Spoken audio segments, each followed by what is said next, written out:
Shalom saudara-saudara yang saya kasihi dalam Tuhan kita Yesus Kristus. Salam jumpa kembali bersama dengan saya. Sebelum saudara menyaksikan video-video ini, jangan lupa like, subscribe, dan share kepada teman-teman saudara.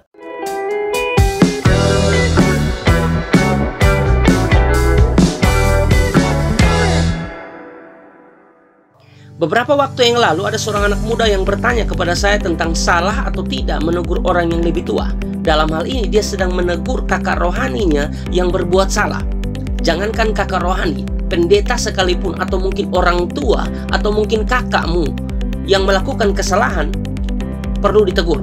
Jadi jawabannya salah atau tidak menegur orang yang lebih tua? Tidak salah. Lebih baik ditegur daripada membiarkan orang tersebut ada dalam kesalahannya. Karena tujuan menegur adalah untuk membantu orang tersebut memahami kesalahannya. Firman Tuhan berkata, Amsal 27 ayat yang kelima, lebih baik teguran yang nyata-nyata daripada kasih yang tersembunyi. Nah, berkaitan tentang salah atau tidak menegur orang yang lebih tua, saudara, saya ingat bagian firman Tuhan bagaimana Paulus menegur Petrus. Dalam hal ini, saudara, durasi pelayanan Petrus lebih lama daripada Paulus. Tapi pada waktu Petrus atau Kefas melakukan kesalahan, Paulus terang-terangan menegurnya, saudara yang kekasih, karena Petrus bersikap munafik, duduk makan bersama dengan saudara-saudara tidak bersunat. Tapi waktu saudara-saudara yang bersunat datang, ia mengundurkan diri. Mari kita perhatikan Galatia 2 ayat 11 sampai ayat yang ke-13. Tetapi waktu Kefas datang ke Antiokhia, aku berterang-terang menentangnya, sebab ia salah.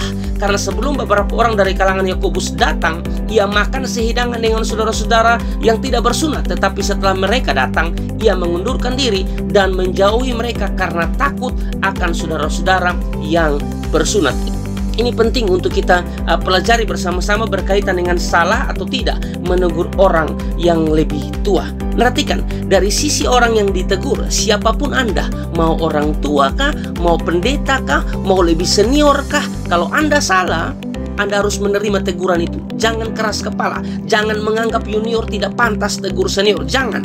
Terima teguran itu. Kalau teguran itu baik, terimalah, karena itu bermanfaat bagi saudara. Amsal 6 ayat yang ke-23 dikatakan, karena perintah itu pelita dan ajaran itu cahaya, dan teguran yang mendidik itu jalan kehidupan. Amsal 10 ayat yang ke-17, siapa mengindahkan didikan menuju jalan kehidupan, tetapi siapa mengabaikan teguran tersesat.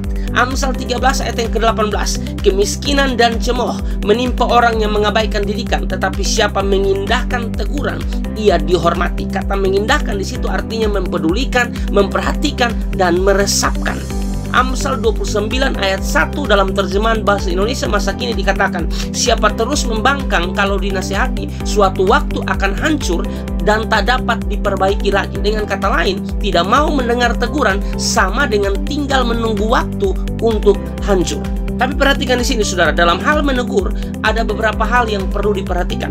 Apalagi orang yang saudara tegur ini orang yang lebih tua. Yang pertama, dasarnya harus kasih, bukan emosi, apalagi sampai membenci orangnya. Jadi kita tegur tapi dasarnya kasih. Saudara perhatikan 1 Timotius pasal yang kelima ayat 1 bagian A.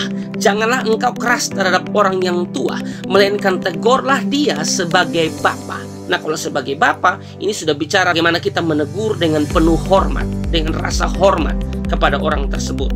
Itu yang pertama. Yang kedua, saudara yang kekasih, dalam hal menegur, motivasi harus benar. Tuhan dimuliakan. Matius 5 ayat yang ke-16, demikianlah hendaknya terangmu bercahaya di depan orang, supaya mereka melihat perbuatanmu yang baik. Tegur orang, menasihati orang, itu salah satu perbuatan baik. Tapi tujuannya bukan kamu dimuliakan, tapi tujuannya adalah Bapamu yang di sorga dipermuliakan. Ya, jadi motivasi harus benar, Tuhan dimuliakan. Yang ketiga, saudara, menegur secara empat mata. Kalau hal ini bersifat pribadi, janganlah menegur di tempat umum. Carilah waktu yang tepat untuk menegurnya. Matius 18 ayat yang ke-15, apabila saudaramu berbuat dosa, tegurlah dia di bawah empat mata. Jika ia mendengarkan nasihatmu, engkau telah mendapatnya kembali. Kira-kira ini jawaban saya kepada anak muda itu. Dan bagi saudara-saudara mungkin yang menyaksikan video ini, kiranya bagian ini menjadi berkat buat saudara. God bless.